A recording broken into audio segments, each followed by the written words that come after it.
Got the light on low so you can actually see what it's looking at. There's a few cows and calves down here yet. That pair's coming up. A couple pairs laying right by the steers gate. And boomers right there. There's probably half a dozen calves laying around that feeder. This is, what is it, 9:30 at night. That's what time it is. I forgot to turn those lights on earlier. When I stuffed that little heifer calf back in, I went in there to turn those on and she got me distracted. That's all right. It was too damn warm in the trailer, so Becky and I went in the house in the basement for a while. At 97 degrees, the breaker kicked off and we had no more AC, and it was 90 in the trailer anyway. It's 65 right now. Feels wonderful. Really surprised that it's cooled off this much. And so freaking light out. And a friend of mine, Northwest Ohio, he just sent me some pictures of the northern lights, and he's like, well, can you see them? And I'm like, no. If we were higher in elevation, we probably could.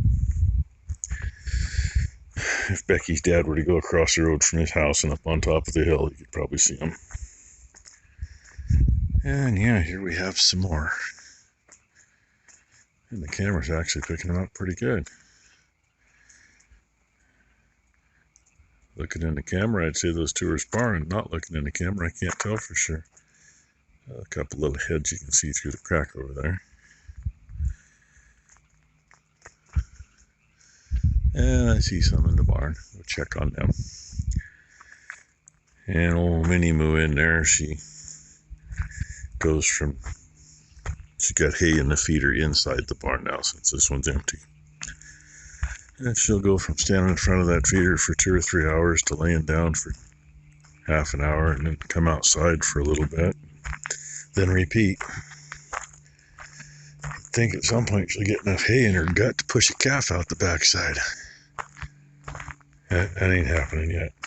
I did notice today, though, being an old gal with an udder that's gotten not so good with age, her teats are starting to balloon up, so her udder's full.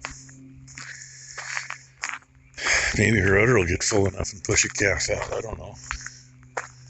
But as of so far, yeah, she's just laying there chewing her cud, not a care in the world. But I'm going to go in and check on the calves in here anyway.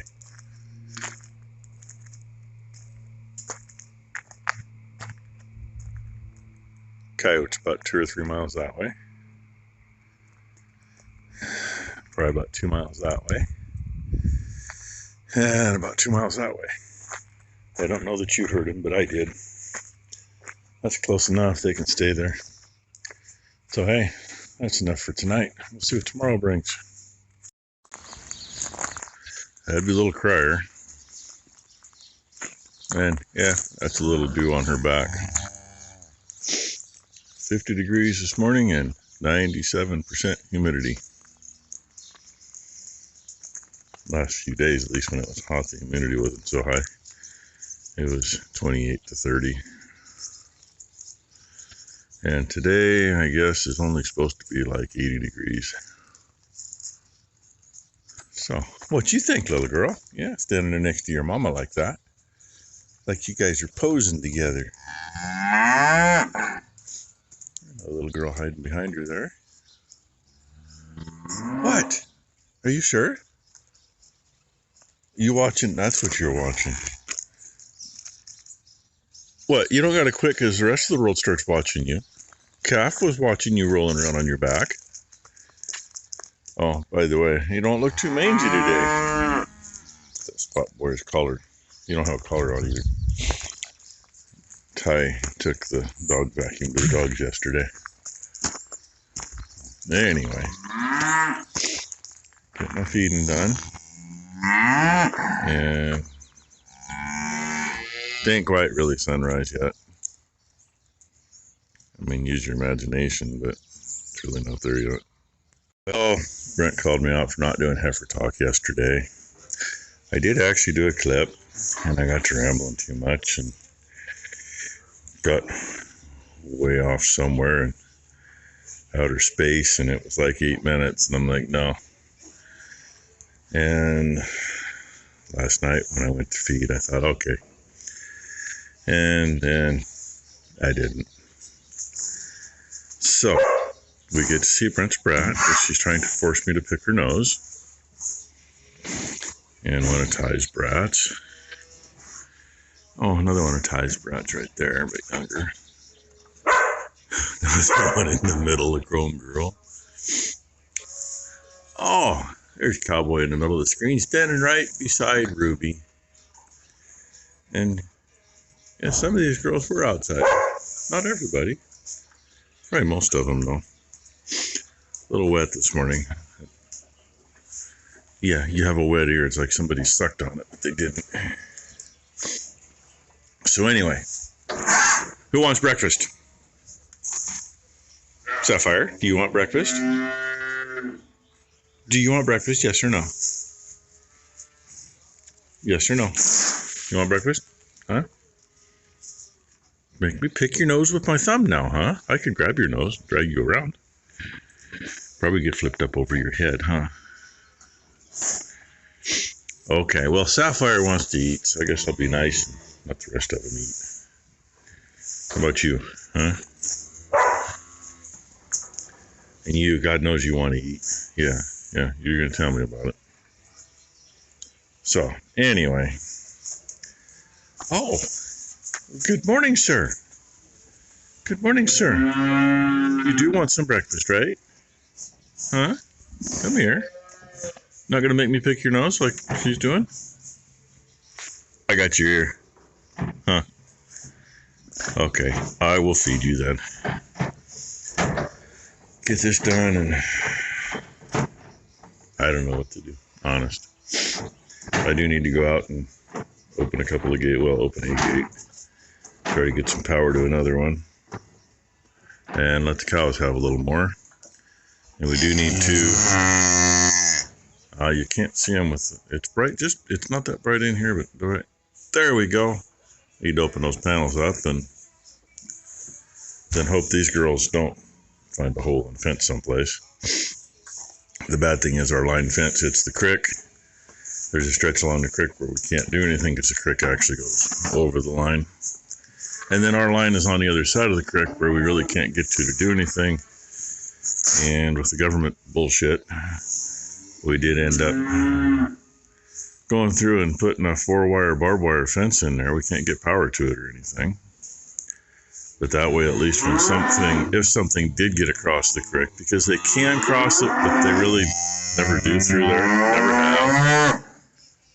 Interrupting cow does what? Anyway, I mean, if they cross, they can't get anywhere really, unless they walk through the fence, which could happen because I'm sure it's overgrown with crap by now. And we had issues. The first year we lost the neighbor's lease. We spent a lot of time out there chasing yearlings. Yeah, before your time? Yeah, before your time, you're no number. So, anyway, get my feeding done. There's another headline for you. Ballot fight over North Plains expansion will resonate statewide. I wasn't going to do anything off the newspaper today, but I will. Our illustrious governor decided that all of the state's land use laws that took like 30 years to actually get nailed down and set in concrete, chiseled in stone, she decided that they meant absolutely nothing and signed herself an executive order where she can take any piece of ground she wants to take and hand it over to high tech. If for some reason Intel wanted this place, literally, she would take it and hand it to them. We'd be told to vacate, period. They wanted the neighbors. That's been in their family for well over 100 years. Nah, tough shit. Leave. That's what they get. And in the process of that, decided that what used to be the urban growth boundary, she decided that meant absolutely nothing, which there's a, what the hell do they call it? Metro, that's what they call it. An illegally formed government that supposedly has their thumb on 3 counties. Ours is one of them.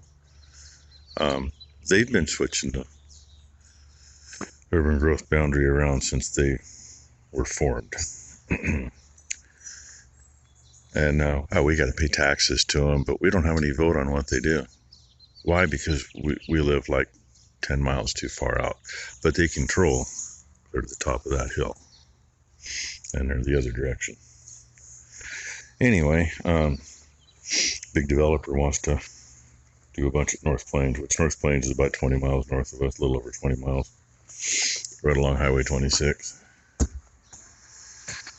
And the people said no.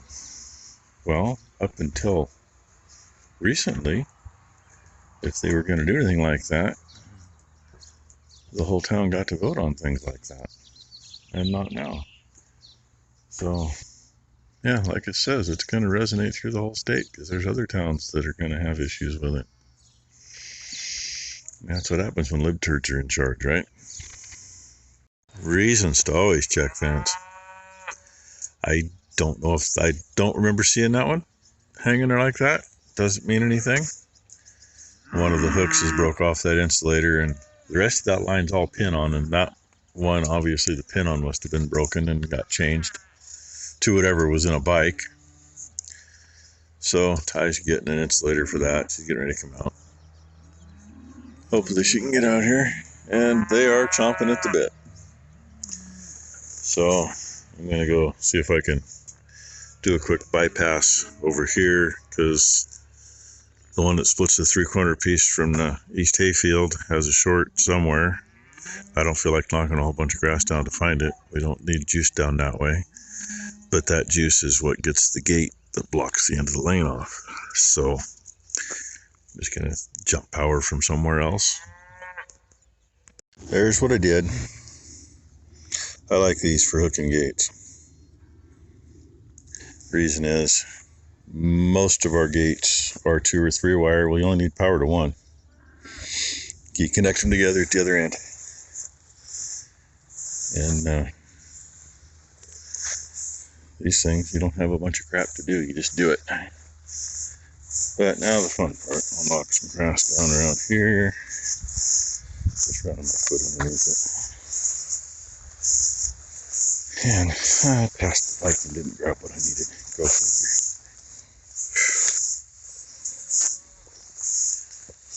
I'm going to hopefully make this work. This is what we did here to get juice by. That's hot right now. This is not, because they're not connected. So I'm just gonna hook a wire here and hook there, but I guess I kind of goofed, because these are not hooked together. I thought they were. I don't have a piece of wire for that. That's what I get for not grabbing everything I thought I needed. Or I might have needed. Ty might have a piece of wire, I hope. I wanted to do it, but that's how we're doing it. I wanted to put a jump wire. But Ty had a handle, and I had enough wire to do it that way. And when they're unhooked from there, and we get juice from the other end, we'll hook these 2 together so that one ain't hanging down. And so we're not getting power from 2 directions, because that can be a pain in the ass. And she's going to go just on the side of the bridge.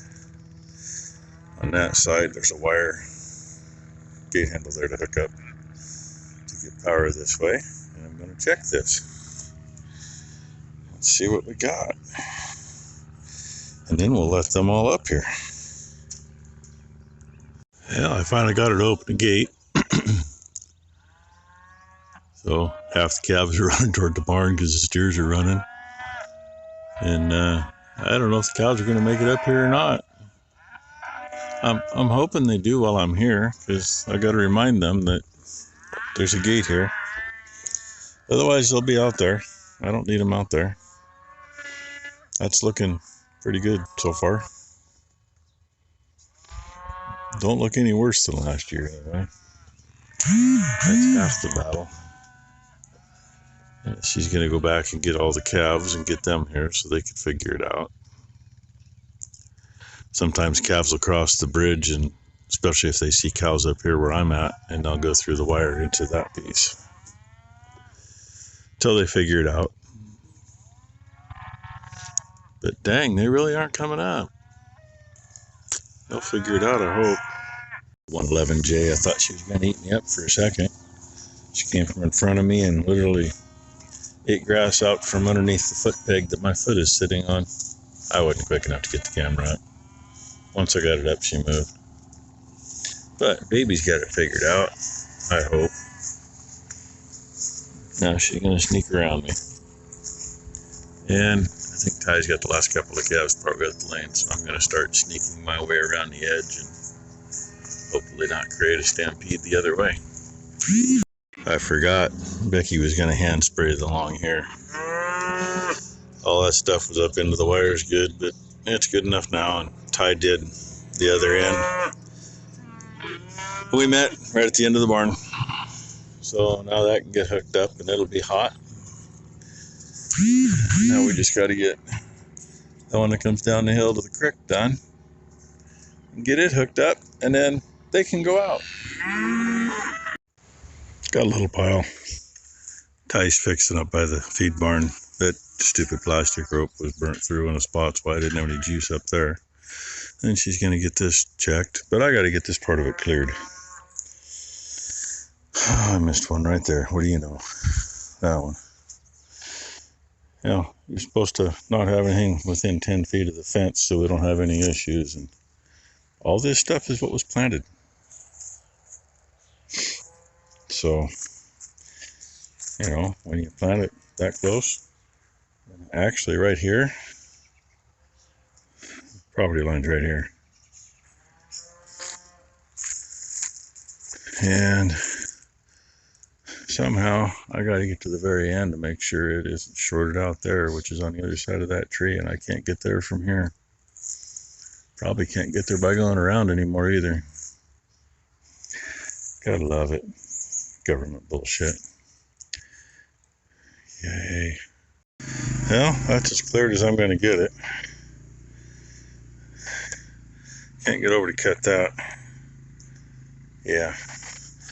And I've mentioned the 4-strand barbed wire that we have. This is the only barbed wire fence we have. There's 600 feet, maybe 800 feet of this, just like that. And there's between 3 feet and damn near 20 feet between the fence and the creek. Gotta love it. And I gotta figure out how to get back out of here again. Cut my way in. Hopefully I don't have to cut my way out. And the guy in charge of this project, he told me here a while back I'd gone to town to get feed. He sent me a text, said, hey, I got a bunch of that cut out. I think this is where I came through. I'll find out if I can't make it, right? Ouch. He was going to get a bunch of that Oregon grape cut out, get it a couple 100 feet away from the property line to hopefully help everybody with their allergies to it. He got all this cut, or most of it. I still see a couple standing. But you just saw where I was in. And that would have been a lot easier on me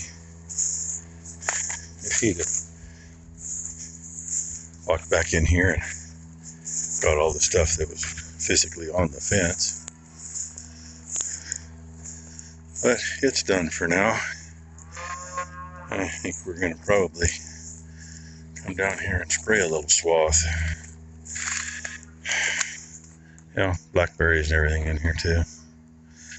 And I found like 5 or 6 tansy plants that I pulled in here. They're buried in that pile with their roots exposed to dry out. Wonderful thing about government programs.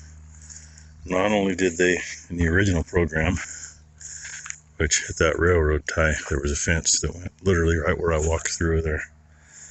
Paralleled the creek over to the pump site, clear up to the road because they fenced in a ditch, a drainage ditch.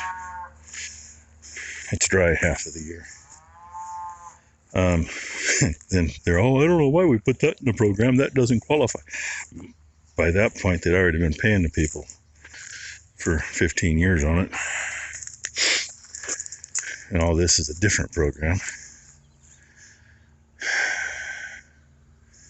Anybody remembers how nice this looked before? Yeah, that just gets me pissed off. And I'm rambling too long, but you know, is what it is.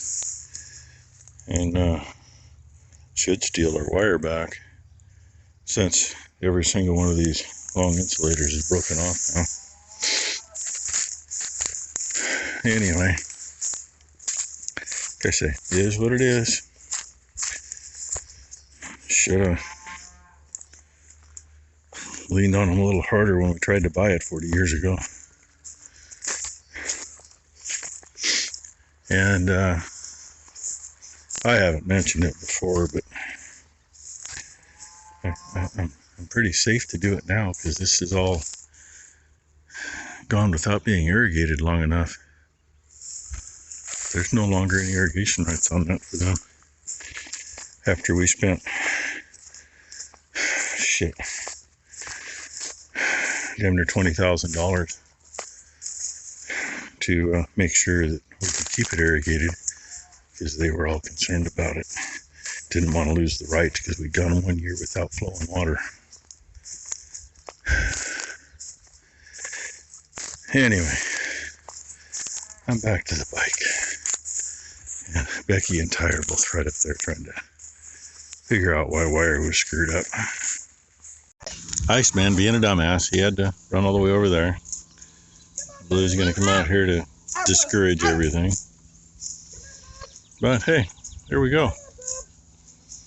And that wire's not as hot as I like it, but it's hot enough. Still don't know why it's not any hotter. It's just at 5 joules. Just barely. And it's the same one that crosses there, which goes that way and does everything around the 2-year-old's pen. And that little no man's stretch. So yeah, one of these days we'll get this redone. Maybe. First time on grass, you don't know what to do. What is that, Bobby? What is that? Am I supposed to eat this or look at it? I think he knows he's supposed to eat it. Oh, what's this? Yeah, that's an old fir stump. He's walking over the top of a grave because that's where a heifer fell into a sinkhole that was in the roots of that fir stump about 25 years ago. Are you just not sure about it? Nice big heifer, kind of like, oh, what's her name there? Sapphire. Found her one morning, the only thing sticking up was the edge of her shoulders and her head. It was a little late. She had so many roots through her, it wasn't funny. Well, I don't know how hot it is now. That calf getting some milk right now was panting. So was that other one. Over half the calves, they came up on mostly on their own, but over half of them had their mouth wide open as they walked. And in fact, that first cow the calf's eating on is panting. Boomer was panting and making weird breathing noises. And see some over there finally deciding to get some water. They all need to go over there and get some water. Oh, and Wally being a dumbass. Typical bull. That's because 12 of the 15 in the other side of the fence are making their way back to the barn. Iceman is hiding. He's hiding down there. He is in the shade underneath that tree. Thank God. Standing there, though. We're going to go down and bring him up. Coax him out. And there's 3 heifers on the other side of the creek, between the creek and the lane. Hopefully we can coax them out. Hopefully they aren't going to be too big of idiots and they're going to come up on their own. But I said, I don't know how freaking hot it is, but it's way too freaking hot again. It's fucking icky. I've been doing yard It work. was 85 at noon, and our high today was supposed to be 80.